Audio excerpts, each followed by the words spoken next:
بسم الله الرحمن الرحيم. الحمد لله. الحمد لله حمدا كثيرا طيبا مباركا فيه كما يحب ربنا ويرضاه. أشهد أن لا إله إلا الله وحده لا شريك له، له الملك وله الحمد وهو على كل شيء قدير. اللهم علمنا ما ينفعنا وانفعنا بما علمتنا وزدنا علما يا ذا الجلال والإكرام. اللهم أصلح لنا أجمعين النية والذرية والعمل.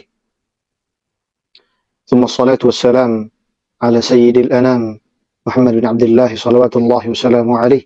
اللهم صل على محمد وعلى آل محمد كما صليت على إبراهيم وعلى آل إبراهيم إنك حميد مجيد. أخواتي في الله, saudari-saudari muslimah, para ummahat, akhwat yang semoga senantiasa dirahmati Allah Subhanahu wa taala. Kita bersyukur kepada Allah atas limpahan nikmatnya di petang hari ini, di petang bulan terbaik yang telah diistimewakan oleh Allah Subhanahu wa taala. Hari-hari terbaik di seluruh permukaan bumi memang telah usai. Ayyamun ma'lumat dan juga ayyamun ma'dudat, semuanya telah berakhir di petang hari tanggal 13 Zulhijjah kemarin. Hari-hari yang dikatakan oleh Rasulullah SAW sebagai hari-hari yang amal kebajikan ketika dilakukan di dalamnya lebih baik dibandingkan jihad fisabilillah memang telah usai. Akan tetapi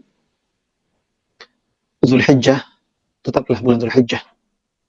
Bulan Zulhijjah tetaplah bulan yang istimewakan oleh Rasulullah, oleh Allah Subhanahu wa taala dan juga Rasulnya sallallahu alaihi wasallam. Ia termasuk dari rangkaian bulan-bulan haram yang telah diistimewakan oleh Allah Subhanahu wa taala. Pahala dilipat gandakan, dosa-dosa pun demikian.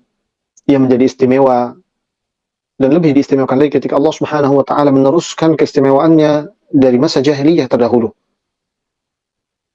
Hari-hari yang orang-orang banyak berbuat ketaatan, berpuasa 10 hari pertama bulan Zulhijjah memang sudah selesai. Bahkan tapi ingatlah satu perkara tentang ibadah-ibadah yang dikerjakan ketika orang-orang mulai lalai dan mulai lupa dengan ibadah mereka, dengan hari-hari istimewa mereka. Ingatlah waktu-waktu tersebut adalah waktu-waktu yang pahala akan lebih besar dilipat gandakan dibandingkan hari-hari yang lainnya. Rasulullah sallallahu alaihi wasallam dalam sebuah hadis mengatakan, al-ibadatu fil haraj hijratin ilai, atau kama qala sallallahu alaihi wasallam, bahwasanya beribadah di masa-masa fitnah, di saat orang-orang dilalaikan dari amal saleh, maka pahalanya adalah seperti berhijrah kepadaku, kata Rasulullah sallallahu alaihi wasallam. Maknanya ibadah yang dilakukan di waktu orang-orang lalai dan tidak berbuat kebaikan merupakan satu waktu yang pahalanya akan dilipat gandakan oleh Allah Subhanahu wa taala. Dengan sebab ini pula lah salat tahajud, qiyamul lail menjadi istimewa. Dengan sebab ini pula lah puasa Syawal menjadi istimewa. Dikarenakan orang-orang telah usai melakukan musim-musim kebaikan ketika seluruh manusia berbuat ketaatan, lalu mereka selesai di akhir waktu yang telah ditentukan, lalu mulailah mereka pergi dari kebiasaan-kebiasaan baik mereka, dan hanya orang-orang diberikan taufik oleh Allah Subhanahu wa taala yang akan terus memaksimalkan waktunya menjadi hamba Allah, bukan menjadi hamba-hamba musiman. Ketika 10 hari pertama di bulan Dzulhijjah telah usai, ikhwati fillah, kemudian orang-orang banyak yang sudah merasa berbuat ketaatan yang besar. Ada yang 10 hari mereka, ada yang 9 hari mereka penuhi dengan berpuasa, kemudian ditutup dengan berkurban, mengeluarkan harta mereka, menyembelih hewan yang terbaik yang telah mereka pilih. Mereka persembahkan semuanya untuk Allah Subhanahu wa taala. Dan kita berharap semua ketaatan yang telah dilakukan diterima oleh Allah Subhanahu wa taala. Ketakwaan yang mendasarkan setiap ibadah tersebut diterima oleh Allah Subhanahu wa taala. Allah Subhanahu wa taala firman tentang ibadah kurban tersebut, "Lan yanalallaha luhumuha wala dima'uha, walakin yanaluhu taqwa minkum." Yang akan sampai kepada Allah Subhanahu wa taala bukan tentang dagingnya, bukan pula darah yang bercucuran, akan tapi akan sampai kepada Allah Subhanahu wa taala adalah ketakwaan yang keluar dari hati orang berkorban. Banyak di antara kita ketika sudah usai berkorban, kemudian merasa sudah melakukan amal-amal baik, kemudian ia terlena. Tidak lagi memikirkan ibadah-ibadah lainnya, merasa sudah puas, merasa sudah cukup dengan ibadah-ibadah tersebut. Di masa-masa seperti itulah, pahala akan dibesarkan oleh Allah Subhanahu wa Ta'ala. Seperti hari-hari ini, ketika musim-musim kebaikan yang telah ditentukan itu usai, beranjak, maka orang-orang pun mulai banyak meninggalkan ketaatan yang sudah pernah ia lakukan. Dia tidak lagi berpuasa, dia tidak lagi bertakbir, kemudian dia tidak lagi memberikan pengorbanan untuk Allah Subhanahu wa Ta'ala karena merasa bahwasanya waktunya sudah selesai. Tapi orang-orang diberikan taufik adalah mereka yang terus berjalan menuju Allah Subhanahu wa Ta'ala dengan ragam kebaikan tanpa mengenal waktu dan tanpa mengenal zaman. Akhwati fillah, di antara hal penting yang harus dimiliki oleh seorang yang beriman kepada Allah Subhanahu wa Ta'ala sebagai bukti cintanya kepada Allah Subhanahu wa Ta'ala adalah mendengar kemudian taat atas segala perintah yang datang dari Allah dan Rasulnya Sallallahu Alaihi Wasallam. Yang datang dari Allah berupa kalamnya, berupa ucapan dari Allah Subhanahu wa Ta'ala, firman Allah Subhanahu wa Ta'ala yang termaktub di dalam mushaf Al-Quran. Adapun perintah dari Rasul Sallallahu Alaihi Wasallam datang dari sunnah-sunnahnya Nabi Muhammad Sallallahu Alaihi Wasallam. Keduanya merupakan pedoman utama untuk setiap orang beriman. Siapa saja mengaku cinta kepada Rasulullah Sallallahu Alaihi Wasallam, maka hendaklah dia benar-benar mengikuti apa yang telah ia perintahkan. Mereka yang mengaku cinta Allah Subhanahu wa Ta'ala tidak akan lengkap kecintaannya kepada Allah Subhanahu wa Ta'ala melainkan ketika dia mengikuti dan mendengarkan apa yang Rasulullah Sallallahu Alaihi Wasallam katakan. Kemudian dia mentaati apa yang telah diperintahkan oleh Rasulullah Sallallahu Alaihi Wasallam. Allah Subhanahu wa Ta'ala berfirman, katakanlah wahai Muhammad, qul in kuntum tuhibbuna Allah fattabi'uni yuhibbukum Allah wa yaghfir lakum dzunubakum. Katakanlah wahai Muhammad pada orang-orang yang berada di sekeliling, jika kalian mengaku cinta kepada Allah Subhanahu wa Ta'ala, maka ikutilah aku. Artinya ikutilah Nabi Muhammad sallallahu alaihi wasallam. Ketika engkau mencintai dan mengikuti Rasulullah sallallahu alaihi wasallam, yuhibbukum Allah wa yaghfir lakum dzunubakum. Allah Subhanahu wa Ta'ala akan menurunkan cintanya kepada kalian dan akan mengampuni dosa-dosa kalian semua.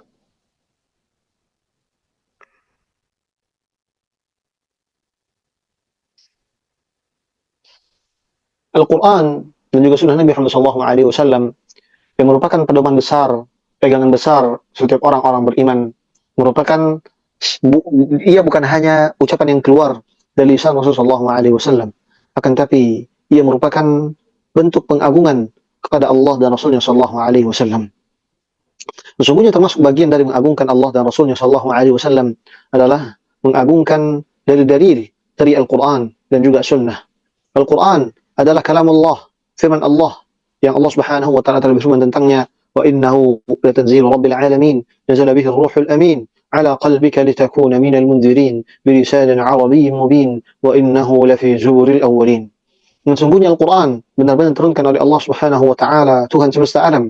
Dia dibawa turun oleh Ruhul Amin, malaikat Jibril, ke dalam hatimu, yakni hati Muhammad sallallahu alaihi wasallam, agar engkau menjadi salah satu dari orang-orang yang memberikan peringatan. Dan juga ia diturunkan dengan bahasa Arab yang jelas. Dan sungguhnya Al-Quran itu benar-benar datang dalam kitab-kitab orang yang terdahulu. Ayat ini menjelaskan tentang kemuliaan Al-Quran yang merupakan kalam Allah Ta'ala. Seorang beriman ketika datang kepadanya kalam Allah, dibacakan di hadapannya kalam Allah, jelaskan tentang hukum-hukum yang terdapat di dalam Al-Quran, maka sikap seorang beriman ketika dia benar-benar mengaku cinta kepada Allah adalah mendengar, memahami, kemudian mentaati apa yang datang dari Al-Quran tersebut. Kemudian begitu juga dengan sunnah. Sunnah adalah ucapan Rasulullah SAW, dan lebih umumnya segala macam ucapan, perbuatan, kemudian persetujuan, dan serta sifat-sifat Rasulullah SAW, semuanya masuk dalam kategori sunnah. Adapun sudah menjadi patokan dalil dalam ulama usul fiqh, mereka mengatakan bahwasanya sunnah adalah ucapan Rasulullah SAW dan juga perbuatannya. Kita semua tahu bahwasanya Rasulullah SAW tidak keluar dari lisannya kecuali apa-apa yang telah Allah Subhanahu wa Ta'ala ridai. Bahkan disifati ucapan Rasulullah SAW sebagai wahyu pula yang turun dari Allah Subhanahu wa Ta'ala. Allah Ta'ala firman dalam surah An-Najm ayat ketiga dan juga keempat, wa ma yantiqu 'anil hawa in huwa illa wahyu yuha. Yang tidaklah yang diucapkan Muhammad sallallahu alaihi wasallam, melainkan ia datang dari Allah Subhanahu wa taala dan bukan dari hawa nafsu Muhammad sallallahu alaihi wasallam. Ucapan itu tiada lain hanyalah wahyu yang diwahyukan kepada Rasulullah sallallahu alaihi wasallam. Mengagungkan ucapan baik itu kalamullah ataupun sunnah Rasulullah sallallahu alaihi wasallam adalah bagian dari mengagungkan subjek yang mengucapkannya. Mengagungkan dalil-dalil Al-Quran, mengagungkan dalil-dalil sunnah adalah bentuk ketulusan kepada Allah Subhanahu wa taala dan juga kepada kitab-kitabnya dan juga kepada Rasulullah sallallahu alaihi wasallam. Ini senada dengan perintah dari Rasulullah sallallahu alaihi wasallam ketika menjelaskan ad-dinun nasihah, bahwasanya agama ini adalah nasihat. Ketika itu para sahabat bertanya kepada Rasulullah sallallahu alaihi wasallam, "Liman ya Rasulullah? Untuk siapa nasihat agama ini?" Rasulullah sallallahu alaihi wasallam mengatakan, "Lillahi wal kitabihi wal rasulihi wa li aimmatil muslimin wa ammatihim." Nasihat, ketulusan yang datang dari seorang mukmin harus ia loyalitaskan untuk Allah Subhanahu wa taala berupa ia mendengar dan taat atas setiap perintah, kemudian kepada kitab-kitabnya, membaca, mendengar, memahami apa yang datang dari kitab-kitab Allah Subhanahu wa taala. Begitu pula nasihat dari Rasulullah sallallahu alaihi wasallam, ketulusan kepada Rasulullah sallallahu alaihi wasallam adalah dengan mendengar, menghargai, mencintai dan juga mempraktekkan apa yang sudah Rasulullah sallallahu alaihi wasallam perintahkan. Ini perintah dari Rasulullah sallallahu alaihi wasallam agar setiap mukmin benar-benar menghadirkan di dalam hatinya ketulusan, loyalitas kepada kalam Allah dan juga pada sunnah Rasul sallallahu alaihi wasallam. Mendengarkan dan juga mentaati apa yang datang dari Al-Quran dan Sunnah merupakan bentuk memenuhi panggilan kepada Allah dan Rasulnya sallallahu alaihi wasallam. Allah Ta'ala firman dalam surah Al-Anfal, "Ya ayyuhalladzina amanu istajibu lillahi wa lirrasuli idza da'akum lima yuhyikum." Wahai orang-orang yang beriman, kata Allah, penuhilah seruan Allah dan seruan Rasul sallallahu alaihi wasallam yang menyeru kalian kepada sesuatu yang memberikan kehidupan kepada kalian. Al-Quran adalah makanan bagi jiwa. Begitu pula sunnah, ia adalah makanan bagi jiwa orang-orang beriman. Maka ketika datang Al-Quran, dibacakan kepada kita sunnah, hendaklah kita bersegera untuk mendengar, kemudian bersegera untuk mempraktekkan apa yang ada di dalam Al-Quran dan juga sunnah tersebut. Ini merupakan bentuk mempraktekkan, bentuk ketundukan, bentuk penghambaan diri kita pada apa yang telah Allah Subhanahu wa taala perintahkan di dalam ayat ini. Allah Ta'ala mengatakan, "Ya ayyuhalladzina amanu." Allah Subhanahu wa taala panggil kita sebagai orang-orang beriman. Wahai orang-orang beriman, kata Allah, "Istajibu lillahi wa lirrasuli idza da'akum lima yuhyikum." Penuhilah panggilan Allah, penuhilah panggilan Rasul sallallahu alaihi wasallam ketika mereka mengajak kepada sesuatu yang dapat menghidupkan hati kalian. Perkara tauhid, ajakan kepada tauhid merupakan hal yang dapat menghidupkan hati. Perkara sunnah merupakan hal yang dapat menghidupkan hati. Ketaatan kepada syariat juga merupakan hal yang dapat menghidupkan hati setiap jiwa-jiwa yang sudah mati. Maka setiap orang beriman diwajibkan untuk bersegera, untuk mendengar, untuk taat atas setiap apa yang datang dari Allah dan Rasulnya sallallahu alaihi wasallam, terutama ketika yang datang tersebut adalah hadis-hadis yang tidak lagi diragukan kevalidannya dari Rasulullah sallallahu alaihi wa ala alihi wa sahbihi wasallam.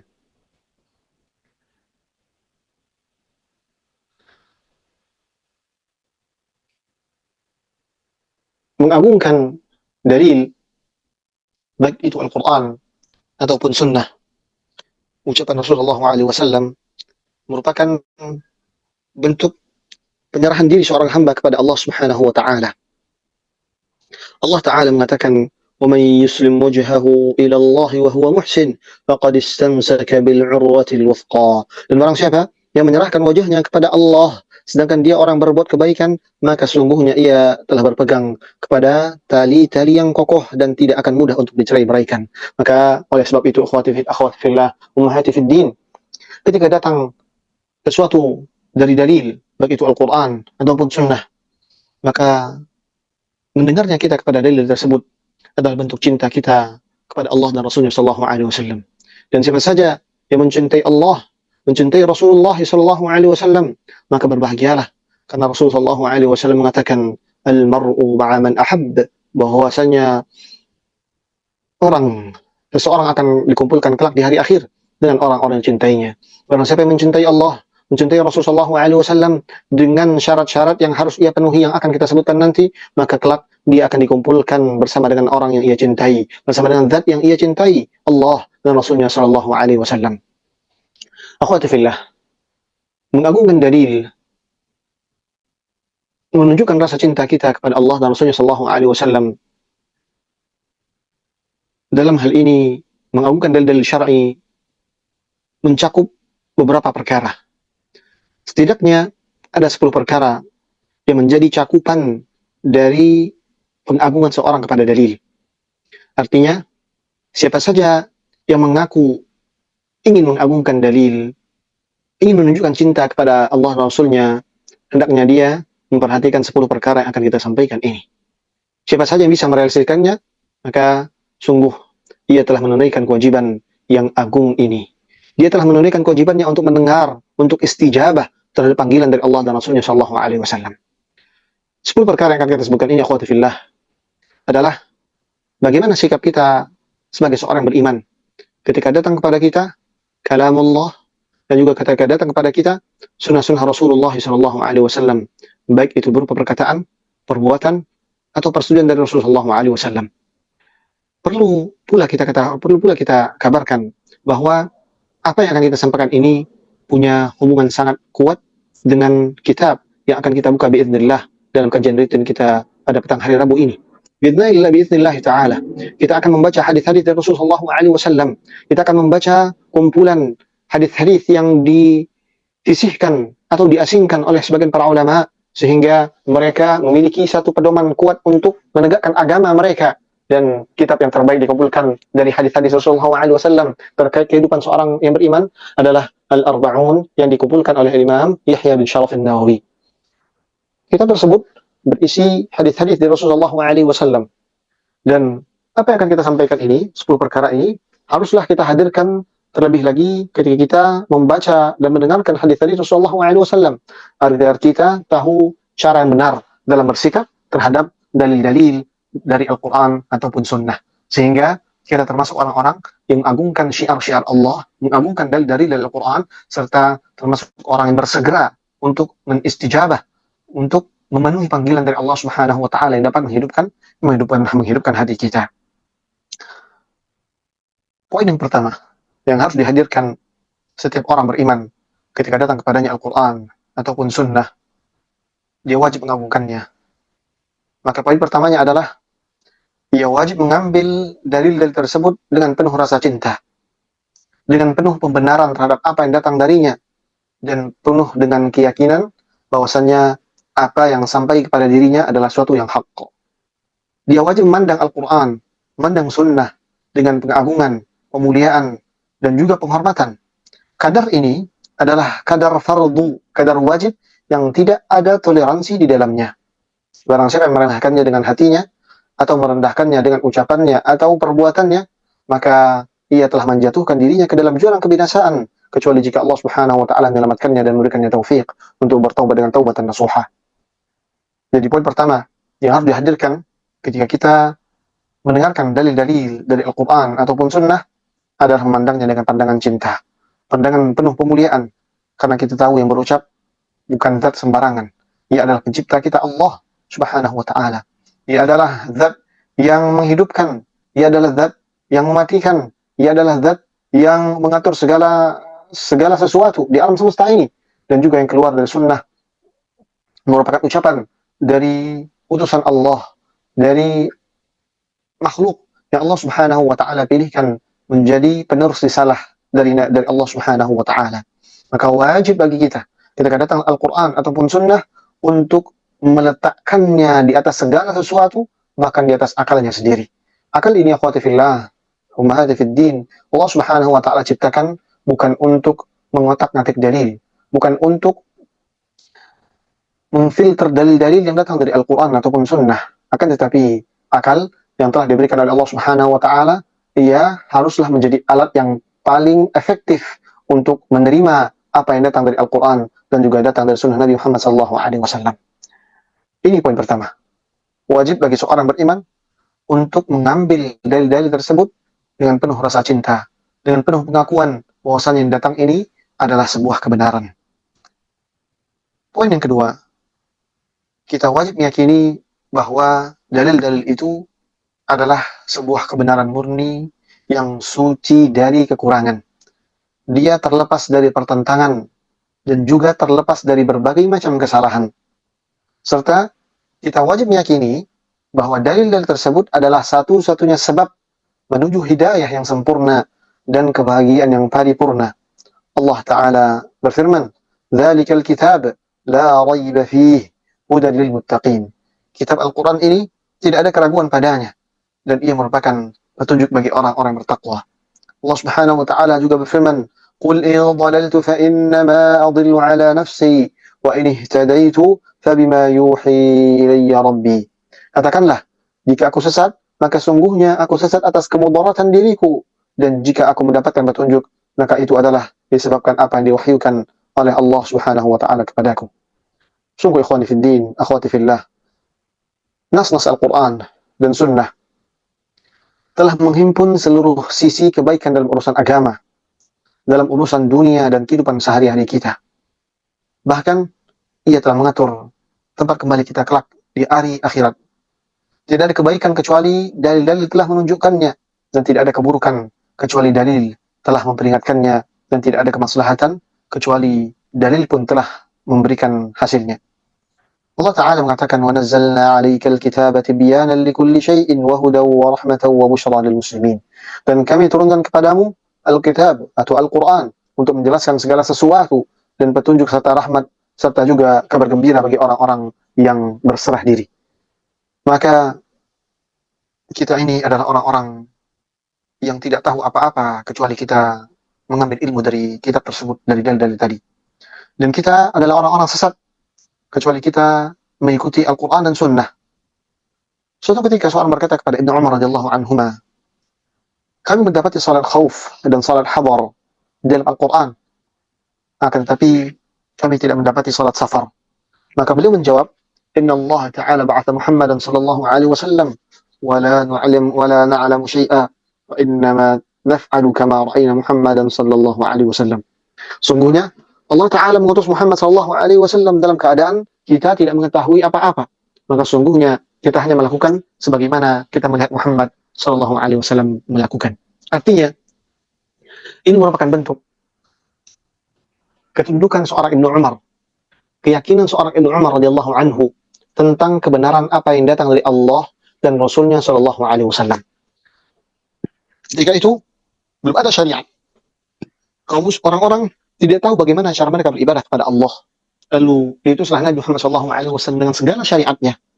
Kalau di hati seorang Ibnu Umar tidak ada pengagungan terhadap dalil, tidak meyakini kebenaran dari dalil-dalil tersebut, maka tidak mungkin keluar perkataan ini, dan tidak mungkin pula Ibnu Umar menjadi orang yang paling serius dalam meniru apa yang Rasulullah SAW kerjakan.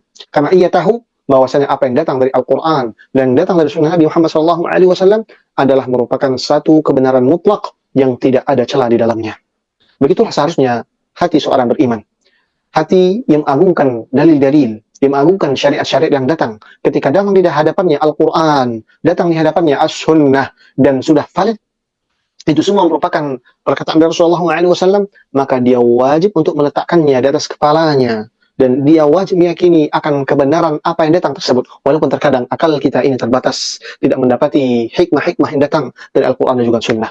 Banyak kejadian-kejadian di kehidupan kita ini yang mungkin rasanya perkataan dari Rasulullah SAW atau firman Allah Subhanahu wa taala sedikit tidak relevan dengan apa yang kita hadapi hari ini. Akan tapi yakinilah bahwa ketidakrelevannya sesuatu yang kita anggap itu merupakan cacat dari dalil Quran ataupun Sunnah, itu semua disebabkan akan keterbatasan akal kita untuk meraih atau meraba-raba hikmah yang datang dari Al-Quran ataupun Sunnah Nabi Muhammad SAW. Ini poin kedua, akhwati fillah.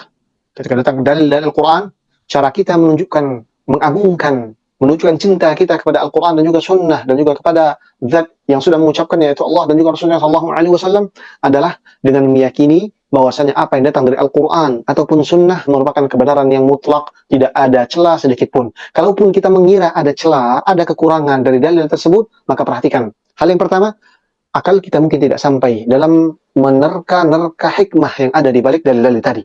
Atau mungkin ada ketidakvalidan dari dalil-dalil tersebut. Bisa jadi ada hadis yang ternyata bertolak belakang dengan kenyataan yang ada hari ini.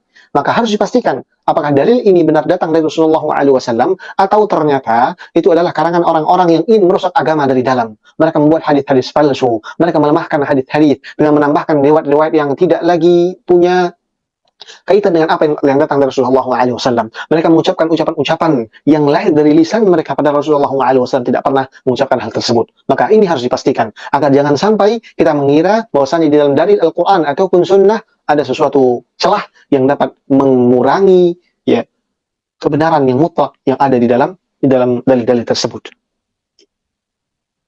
Kemudian poin yang ketiga yang harus kita kerjakan sebagai bentuk pengakuan kita kepada dalil-dalil Al-Quran Sunnah adalah beriltizam kepada dalil-dalil tersebut. Maksudnya adalah meyakini kewajiban untuk mengambil dan juga mengamalkannya.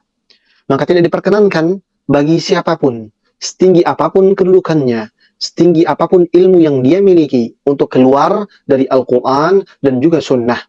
Ini juga merupakan kewajiban pasti yang tidak ada pilihan lain. Allah Ta'ala firman, وَمَا كَانَ لِمُؤْمِنٍ وَلَا مُؤْمِنَةٍ إِذَا قَضَى اللَّهُ وَرَسُولُهُ أَمْرًا أَنْ يَكُونَ لَهُ الْخِيَرَةُ مِنْ أَمْرِهِمْ.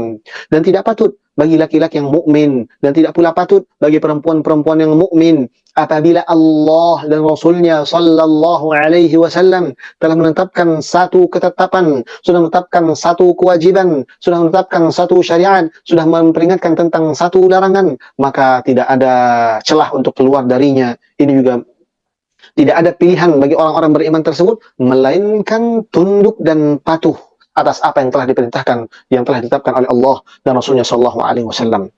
Inilah kebenaran yang tidak ada keraguan di dalamnya. Jika telah datang perintah dari Allah ataupun Rasulnya sallallahu alaihi wasallam, maka kedudukannya, apa yang harus dikerjakan adalah benar-benar beriltizam untuk mengambilnya sebagai pedoman hidup dan juga berusaha untuk mengamalkannya dalam kehidupan kita sehari-hari. Tidak ada selain dari ketundukan itu. Tidak ada celah untuk membantah apa yang datang dari Al-Quran dan Sunnah dengan pendapat fulan, dengan pendapat syekh fulan, pendapat imam A, pendapat imam B.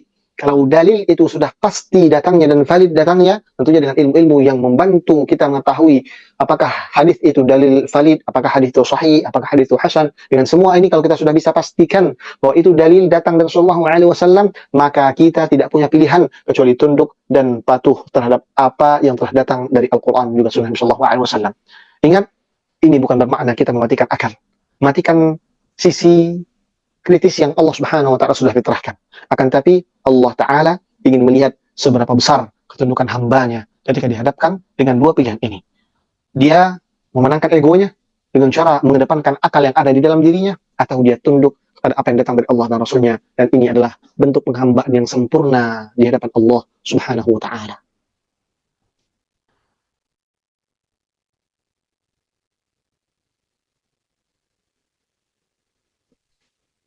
Poin yang keempat,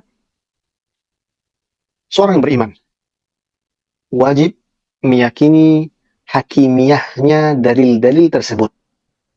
Maksudnya adalah otoritas hukum yang ada pada dalil dari Al-Quran dan juga dalil-dalil Sunnah tersebut.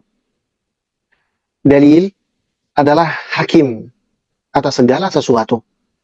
Ia berkuasa atas segala sesuatu. Dan ia wajib didahulukan dari segala macam peraturan perundang-undangan apapun. Perkataan, perbuatan, madhab, semuanya harus berada di bawah dalil. Allah Ta'ala berfirman, إنما كان قول المؤمنين إذا دعوا إلى الله ورسوله ليحكم بينهم أن يقولوا سمعنا وأطعنا وأولئك هم المفلحون.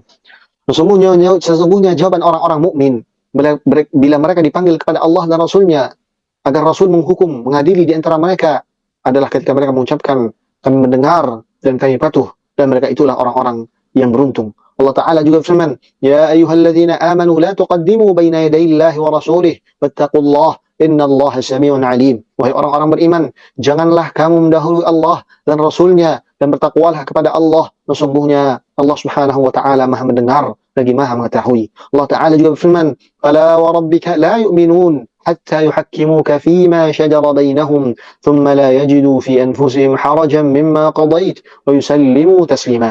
Maka demi Tuhanmu, mereka pada hakikatnya tidak beriman hingga mereka menjadikan kamu hakim terhadap perkara yang mereka perselisihkan. Kemudian mereka tidak merasa di dalam hati mereka suatu keberatan terhadap putusan apa yang telah kamu berikan, dan mereka menerima dengan sepenuhnya.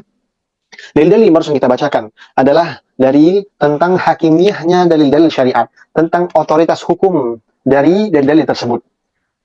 Ketika ada perkara-perkara yang diperselisihkan di tengah-tengah umat, maka jalan keluarnya adalah kembali kepada Allah dan Rasulnya Shallallahu Alaihi Wasallam. Kita wajib meyakini bahwasannya apa yang datang dari Al-Quran, apa yang datang dari Sunnah Nabi Muhammad Shallallahu Alaihi Wasallam, ia merupakan hakim atas berbagai macam permasalahan. Dengan hal ini, tidak ada lagi perkataan atau pendapat yang lebih kita dahulukan dibandingkan Al-Quran ataupun Sunnah. Tidak ada lagi peraturan perundang-undangan yang lebih kita dahulukan dibandingkan peraturan yang datang dari Al-Quran dan Sunnah. Mungkin akan berbeda perkara ketika kita berada di bawah pemimpinan yang tidak berhukum dengan hukum Allah secara langsung. Pembicaraannya akan lebih luas dan lebih lebar. Akan tapi, kita sedang berbicara tentang bagaimana kita mengagungkan Al-Quran, mengagungkan Sunnah, mengagungkan dalil. Yang wajib ada dalam hati kita adalah legowo atas apa yang telah diperintahkan dan diputuskan oleh dalil. Apa kata Allah Subhanahu wa taala tadi di dalam Al-Qur'an? "Tsumma la yajidu fi anfusihim harajan mimma qadait." Sampai hati mereka itu tidak ada rasa jengkel, mereka tidak ada dongkol atas apa yang telah kamu putuskan oleh Muhammad. Orang-orang mukmin yang meyakini otoritas hukum Al-Quran dan juga Sunnah, mereka akan dengan legowo menerima apa yang sudah datang dari Al-Quran dan Sunnah. Tidak ada lagi kata bantah, tidak ada lagi kesempatan untuk berdebat. Kenapa? Karena semua putusan telah datang dari Al-Hakim, Allah Subhanahu wa Ta'ala, dan juga melalui Rasulnya Sallallahu Alaihi Wasallam. Maka ini wajib kita perhatikan, akhwati fillah. Seberapa besar kita mengagungkan dalil akan tanpa dengan seberapa besarnya kita menjadikan putusan-putusan dalam kehidupan kita adalah dengan Al-Quran dan juga dengan Sunnah Nabi Muhammad Sallallahu Alaihi Wasallam.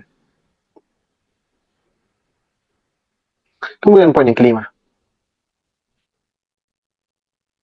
bentuk kita mengagungkan dalil adalah kita harus memiliki keinginan yang kuat untuk mempelajarinya.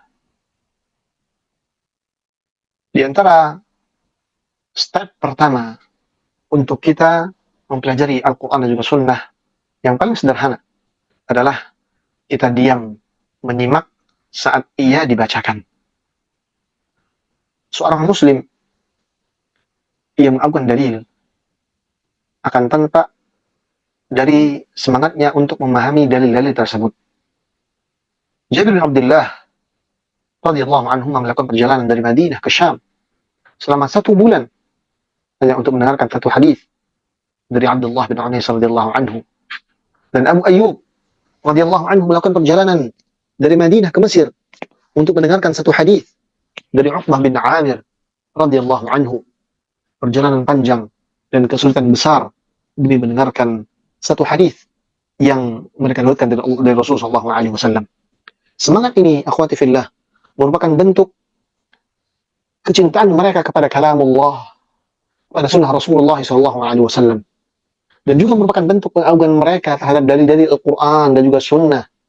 Begini seharusnya kita bersikap sebagai orang beriman ketika tentang dalil-dalil tersebut, dan kita tidak tahu maksud dari dalil-dalil tersebut, kita tidak paham apa yang diinginkan oleh Allah Subhanahu wa taala dalam ayat A, dalam ayat B, maka bentuk pengagungan kita terhadap dalil tersebut, bentuk kecintaan kita terhadap dalil tersebut, bentuk kecintaan kita kepada Allah dan Rasulnya sallallahu alaihi wasallam adalah kita berusaha semaksimal yang kita bisa untuk memahami apa yang telah disampaikan oleh Allah dan Rasulnya sallallahu alaihi wasallam. Paling tidak, kalaupun kita tidak punya kesempatan untuk benar-benar memahaminya secara mendalam, paling tidak bentuk pengagungan kita terhadap Al-Quran, pengagungan kita terhadap dalil-dalil sunnah adalah kita diam dan menyimak ketika ia dibacakan di hadapan kita.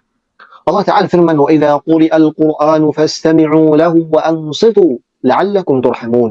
Dan apabila dibacakan Al-Quran, maka dengarkanlah baik-baik dan perhatikanlah dengan tenang agar engkau mendapatkan rahmat. Hammad bin Zaid rahimahullah taala berkata mengenai firman Allah, "La tarfa'u aswatakum fawqa sautin Nabi." Janganlah salah seorang di antara kalian meninggikan suaranya melebihi suara Nabi sallallahu alaihi wasallam. Beliau mengatakan, Hammad bin Zaid mengatakan, aku berpendapat bahwa mengeraskan suara terhadap beliau setelah wafatnya adalah sama seperti mengeraskan suara terhadap beliau saat hidupnya. Jika hadis Rasulullah SAW dibacakan, maka wajib bagi kita untuk diam menyimak sebagaimana kita menyimak Al-Quran. Dikarenakan apa? Dikarenakan hadis pun juga sama, ia ada wahyu yang datang dari Allah Subhanahu wa taala.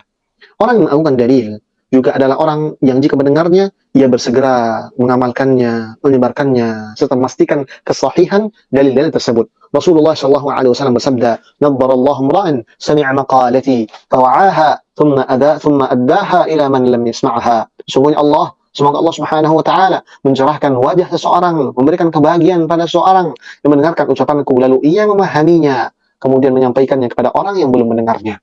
Ini bentuk kita mengagungkan dalil. Kita berusaha untuk memahaminya, kita berusaha untuk mendengarnya dengan seksama, kita berusaha pula nanti untuk menyebarkan apa yang datang dari Al-Quran dan Sunnah.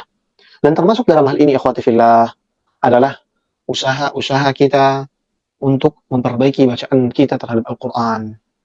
Dan begitu pula usaha-usaha kita untuk mempelajari bahasa Arab, karena dengan lisan Arab ini Al-Quran dan juga Sunnah Rasulullah SAW sampai kepada kita. Maka bentuk kita mengagungkan dalil, bentuk kita cinta kepada Allah dan Rasulnya adalah kita mempelajari bagaimana cara kita untuk memahami dalil-dalil tersebut. Dan satu kuncinya adalah mempelajari bahasa Arab, ya, mempelajari bahasa Arab. Kelas-kelas yang ada, kalau kita bisa kita ikutin sebagai bentuk kita ingin memahami apa yang datang dari Allah dan Rasulullah SAW, dan ini merupakan bentuk pengagungan kita terhadap Allah dan Rasulnya Sallallahu Alaihi Wasallam. Poin yang keenam, di antara bentuk mengagungkan dari Al-Quran dan Sunnah adalah bersegera untuk mengamalkannya tanpa ragu-ragu. Allah Ta'ala mengatakan, "Ya ayyuhalladzina amanu istajibu lillahi wa lirrasul idza da'akum lima yuhyikum." Wahai orang-orang beriman, penuhilah seruan Allah dan seruan Rasul apabila Rasul menyeru kamu kepada sesuatu yang memberikan kehidupan kepada kamu.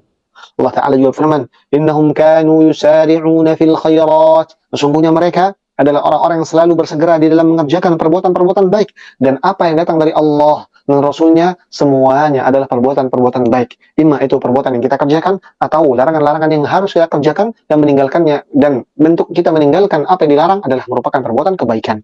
Maka salah satu bentuk pengagungan kita terhadap dalil, ketika kita diberikan kesempatan untuk bisa langsung melaksanakan apa yang datang dari dalil tersebut, adalah dengan bersegera untuk melakukannya semaksimal mungkin.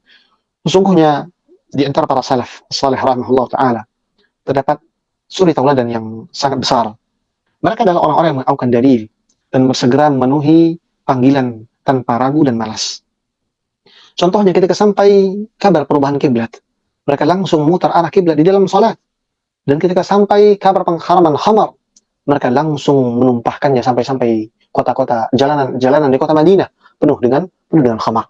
Ini merupakan bentuk bersegeranya para salafun salih, para sahabat radhiyallahu alaihim ajma'in.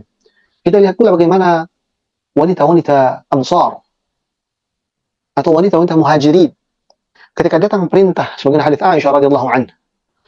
Ketika sampai perintah untuk setiap muslimah menggunakan hijab, apa yang mereka lakukan? Syaqaqna murtahunna, mereka robek hordeng rumah mereka. Tirai rumah mereka robek, kemudian mereka lilitkan di kepala mereka untuk menutupi apa yang wajib ditutupi. Seketika itu pula, ketika mereka mendengar adanya perintah seorang muslimah wajib menggunakan hijab, maka mereka langsung ambil apa yang mereka bisa ambil untuk menutupi apa yang harus mereka tutupi. Beginilah ketaatan seorang mukminah, seorang yang beriman, yang bersegera ketika datang perintah dari Allah dan Rasulnya Sallallahu Alaihi Wasallam. Dan ini harus kita kerjakan, ikhwati fillah. Ini harus kita kerjakan, ikhwani fiddin. Ketika sampai kepada kita dalil yang sahih, yang sharih terhadap perintah yang datang dari Allah dan Rasulullah Sallallahu Alaihi Wasallam, kalau kita bisa semaksimal mungkin kita bertakwa kepada Allah, langsung kita kerjakan. Tak usah menunda-nunda. Ini merupakan bentuk pengagungan kita kepada dalil, kepada Al-Quran dan juga kepada Sunnah Nabi Muhammad Sallallahu Alaihi Wasallam. Begitu pula cerita dari Ibnu Umar radhiyallahu anhuma ketika beliau mendengar sabda Rasulullah sallallahu alaihi wasallam, "Ma haqqu imri'in muslim lahu syai'un yusi fihi yabitu thalatha layalin illa wasiyatuhu 'indahu maktubah." Tidak ada hak bagi seorang muslim yang memiliki sesuatu yang ingin ia wasiatkan untuk tidur selama 2 malam, kecuali wasiatnya sudah tertulis di sisinya. Apa kata Ibnu Umar terkait hadis ini? Tidaklah berlalu 1 malam pun bagiku sejak aku mendengar Rasulullah SAW bersabda demikian, kecuali wasiatku selalu ada di sisiku.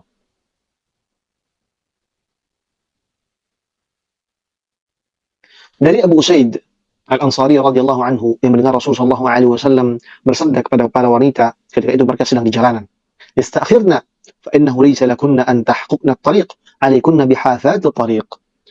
Lihat ini akhwati fillah. Ini cerita dari Abu Usaid Al-Ansari. Suatu ketika Rasulullah SAW mengatakan kepada wanita-wanita yang tengah berjalan di jalanan, "Mundurlah kalian. Sesungguhnya tidak pantas bagi kalian berjalan tengah jalan karena dapat mengundang atau dapat menjadi buah perhatian." Apa kata Rasulullah SAW? Hendaklah kalian berjalan di pinggir-pinggir jalan. Apakah para sahabiat ketika mendengar perintah dari Rasulullah SAW ini, mereka akan bertanya, "Ya Rasulullah, kenapa kami disuruh berada di ujung-ujung jalan ya Rasulullah, tidak boleh di tengah-tengah jalan ya Rasulullah?" Apakah para sahabat akan mengatakan bahwasanya ini merupakan bentuk diskriminasi wanita? Lihat apa yang katakan Abu Said. Maka Abu Said mengatakan, para wanita itu berjalan bahkan sampai menempel ke tembok, hingga beberapa pakaian mereka tersangkut di tembok, saking dekatnya mereka menempel kepadanya. Ya, beginilah respon mereka. Tidak ada beda antara keadaan lapang, keadaan sempit, keadaan sedih, keadaan senang. Ini merupakan bentuk pengagungan, bersegeranya mereka terhadap apa yang datang dari Allah dan apa yang datang dari Rasulullah SAW.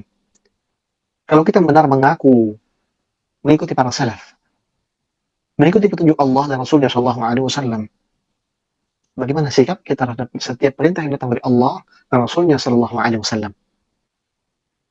Maka mari kita berusaha untuk bersegera ketika datang perintah-perintah dari Allah dan Rasulnya SAW.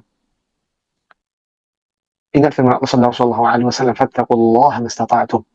Bertakwalah kepada Allah semampu kalian. Artinya semampu kalian ini bukan seenak kalian saja, senyaman kalian saja, tidak. Maksud semampu kalian dalam hadis ini adalah semaksimal yang kalian bisa. Kalau masih bisa kita untuk lakukannya, lakukan. Saat ini antunna diperintahkan untuk berhijab dengan hijab yang syar'i. Kalau tidak ada ancaman kematian untuk antunna, maka tidak ada alasan untuk tidak berhijab. Tidak ada alasan untuk tidak menggunakan pakaian-pakaian syar'i. Ini bentuk ketundukan seorang hamba di hadapan Allah dan Rasulullah SAW. Begitu pula kepada para ikhwan, para lelaki. Ketika datang perintah, datang dari Allah Subhanahu wa Ta'ala, tidak ada lagi pilihan kecuali maksimalkan usaha kita untuk bisa melakukan apa yang diperintahkan tersebut. Dan kalau sudah mentok, Allah Subhanahu wa Ta'ala Maha tahu kalau kita sudah berusaha. Yang jadi masalah adalah kita senantiasa menolak untuk berusaha dengan berbagai macam alasan. Oh, nanti beginilah, nanti apa kata orang, nanti dikucilkan, nanti A, nanti B, nanti dituduh A, nanti dituduh teroris lah, nanti duduk di sini, macam-macam semuanya. Bersegera adalah merupakan tanda kita mengagungkan Al-Quran dan juga Sunnah Nabi SAW. Poin yang ketujuh, masih ada kaitannya dengan poin ke-6. Termasuk mengagungkan dalil adalah tidak menunda mengamalkannya, karena menunggu pemahaman terhadap illah atau sebab hukum, atau mengetahui hikmah dari satu perintah. Ini sering sekali terjadi hari-hari ini. Ketika datang perintah dari Allah dan sahih datang. Ini benar firman Allah Subhanahu wa Ta'ala. Tafsirnya memang begitu. Dan juga datang sabda Rasulullah SAW, pemahamannya memang begitu. Dan dalilnya sahih, tidak ada perselisihan di kalangan para ulama tentang kewajibannya. Masih ada saja orang-orang yang bertanya-tanya, apa sebabnya, kenapa kok diwajibkan, kenapa kok dilarang, apa hikmahnya pelarangan ini. Kalau kita benar melakukan dalil akhwati fillah, kita tidak akan bertanya hal-hal seperti ini. Yang ada di kepala kita adalah kerjakan, segerakan. Baik hikmah itu sudah ada, sudah kita ketahui, ataupun belum kita ketahui. Ingat cerita tentang Umar Khattab radhiyallahu ta'ala anhu. Ketika Umar Khattab radhiyallahu ta'ala anhu mencium Hajar Aswad, apa kata beliau? Inni a'lamu annaka hajar. Aku sebenarnya tahu engkau itu cuma batu. La tadurru wa la tanfa. Tidak memberikan mudarat dan tidak pula memberikan manfaat. Walaula anni ra'aitu Rasulullah sallallahu alaihi wasallam yaqbaluk ma qabbaltuk. Kalau seandainya Rasul sallallahu alaihi wasallam tidak menciummu, maka aku tidak akan pernah menciummu. Artinya apa? Murni meniru apa yang Rasulullah SAW kerjakan. Meniru dalil perintahkan. Tidak perlu tahu apa hikmah di balik perbuatan Rasulullah SAW mencium Hajar Aswad. Tidak perlu tahu illah sebab mengapa Rasulullah SAW kerjakan demikian. Umar Khattab kerjakan sebagaimana ia lihat Rasulullah SAW kerjakan hal tersebut. Tanpa perlu tahu apa hikmahnya, tanpa perlu tahu apa sebabnya. Dan ini yang harus kita kerjakan. Ini yang harus kita laksanakan, akhwati fillah. Ini bentuk ketundukan yang sempurna di hadapan dalil Al-Quran dan juga sunnah Nabi Sallallahu Alaihi Wasallam.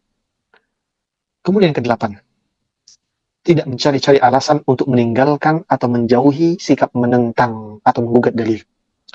Ini adalah tanda pembeda bagi mereka yang mengagungkan dalil dan berserah diri kepada wahyu. Ingat ayat yang tadi kita bacakan, "Tsumma la yajidu fi anfusihim harajan mimma qadaita wa yusallimu taslima." Kemudian mereka tidak akan ada rasa mengganjal di hati mereka, tidak ada rasa keberatan ketika diputuskan hukum dari Allah dan Rasulullah SAW, dan mereka akan terima itu dengan lapang dada. Ini sikap orang yang beriman. Ini sikap yang benar. Adapun perbuatan menggugat, perbuatan mendebat, ini merupakan perbuatan yang jauh dari kebenaran dan tidak mencerminkan seorang mengagungkan dalil. Kemudian kesembilan, termasuk mengagungkan dalil adalah munculkan rasa marah.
Ustadz, Afwan, mic-nya tertutup, Ustadz.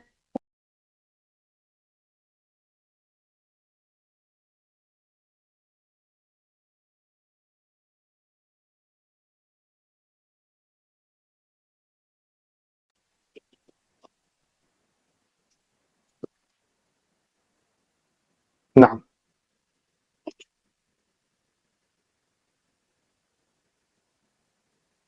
poin yang kesembilan, termasuk mengagungkan dalil adalah dengan memunculkan rasa amarah di dalam hati. Ketika kita melihat ada batasan-batasan Allah dan Rasulnya yang dilanggar. Imran bin Husain radhiyallahu anhu meriwayatkan hadis, "Al-haya'u kulluhu khair." Malu itu seluruhnya adalah kebaikan.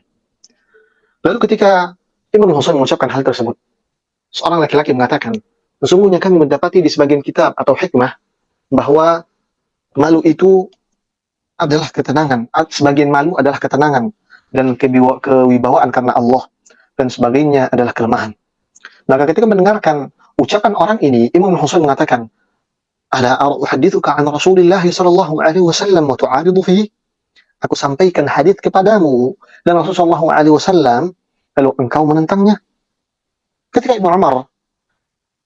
anak Ibnu Umar, yaitu Bilal bin Abdullah, bersumpah melarang wanita-wanita ke masjid, padahal Nabi melarang hal tersebut, Ibnu Umar mencelanya dan berkata, "Ukhbiruka an Rasulillah sallallahu alaihi wasallam wa taqulu wallahi lanamna'uhun." Aku kabarkan kepadamu dari Rasulullah sallallahu alaihi wasallam, lalu engkau mengatakan demi Allah akan kami larang mereka. Memuncak amarahnya Ibnu Umar radhiyallahu anhu ketika melihat ada dalil-dalil yang tidak didengarkan, ada nas-nas syariat yang tidak dikerjakan. Dan beginilah harusnya seorang yang benar-benar mengagungkan Al-Quran dan Sunnah. Dia akan merasa tidak enak, merasa tidak nyaman ketika dia melihat ada kerusakan-kerusakan di hadapan dirinya. Dia ketika melihat ada dalil-dalil yang direndahkan, ada sunnah-sunnah yang diremehkan, hatinya bergejolak. Ini menunjukkan dan menandakan adanya rasa cinta di dalam hatinya terhadap Al-Quran dan juga sunnah. Dan ini harus kita kerjakan, yang harus kita nampakkan. Ketika kita melihat ada sunnah yang diremehkan, ada sunnah yang dihina-hina, harus muncul di dalam hati kita ini rasa amarah. Kalau kita punya kemampuan untuk membalas dengan sesuatu yang ilmiah, menjelaskan dengan sesuatu yang lebih baik, maka jelaskan. Kan tapi kalau tidak ada kemampuan tersebut, maka wajib kita mengingkarinya di dalam hati. Sebagaimana sabda Rasulullah SAW, bahwasanya ada tingkatan amar ma'ruf dengan tangan, kemudian dengan lisan, kemudian dengan hati. Kalau kita tidak punya kekuatan dengan tangan, dengan lisan, kalaupun tidak ada dengan lisan, kita wajib mengingkarinya dengan hati. Ini merupakan bukti kita mengagungkan Al-Quran, mengagungkan dalil dari sunnah Nabi SAW. Kemudian yang ke-10 dan yang terakhir, termasuk mengagungkan dalil adalah mencukupkan diri dengan dalil-dalil tersebut dan tidak menambah-nambahnya. Tidak berbuat bid'ah. Kenapa? Karena ketika kita berbuat sesuatu yang tidak pernah disampaikan oleh Allah dan Rasul-Nya, bermakna kita tengah mengatakan bahwasannya Al-Quran dan Sunnah tidak sempurna dalam mengatur segala macam kehidupan kita sebagai seorang mukmin. Atau ucapan yang lebih menyakitkannya adalah siapapun yang mengatakan, siapapun yang berbuat sesuatu perbuatan bid'ah, maka dia telah mengatakan, telah menuduh Rasulullah SAW mengkhianati risalah dari Allah Subhanahu wa Ta'ala. Kalau kita mengagungkan dalil, akhwati fillah, cukupkan agama kita dengan dalil-dalil itu saja. Jangan tambah. Sedikit kita berikan logika sederhana. Kalau kita diperintahkan sesuatu oleh orang tua kita, nak, tolong belikan di warung kecap. Kemudian kita diberikan dana untuk membeli kecap tadi. Pulang-pulang, kita bawa bersamaan dengan kecap tadi, ada gula setengah kilo, telur 1 papan, beras 5 kilo. Anggapan kita adalah, oh ini baik. Orang tua kita bakalan seneng. Tapi ternyata bagaimana? Ketika sampai rumah, orang tua kita malah marah. Loh, bukan tadi cuma kecap saja. Kenapa harus beli ini, beli itu? Kan tidak dibutuhkan. Sudah ada toh di rumah. Apakah perbuatan kita menambah-nambah daftar belanjaan tadi, menambah seneng orang tua kita, atau malah membuat mereka marah? Lalu bagaimana dengan syariat ini? Yang sudah disempurnakan seluruh sisinya oleh Allah dan Rasulnya, sebagai firman Allah Subhanahu wa Ta'ala, "Al-yawma akmaltu lakum dinakum." Hari ini, kata Allah Subhanahu wa Ta'ala, telah aku sempurnakan agama kalian. Jadi tak perlu ada yang ditambah, tak perlu ada yang dikurangi. Dan ini bentuk pengagungan kita kepada Al-Quran dan juga kepada Sunnah. Jangan tambah-tambah dengan anggapan bahwasannya kalau seandainya Rasulullah SAW melihat, dia akan senang. Siapa kata? Siapa yang bilang kalau Allah Subhanahu wa Ta'ala atau Rasulullah SAW ketika melihat perbuatan bid'ah kita itu Rasulullah SAW akan senang? Bahkan sebagaimana sudah kita bacakan hadisnya di dalam pembahasan kita yang lalu. Ketika ada orang-orang yang buahnya kaum muslimin ingin minum dari telaga Rasulullah SAW, Rasulullah SAW mengatakan, ummati, ummati, apa kata malaikat? Annaka ma tadri ma ahdathu ba'dak. Wahai Muhammad, engkau tidak tahu apa yang mereka perbuat, apa mereka tambah-tambah setelah sepeninggalmu, wahai Muhammad.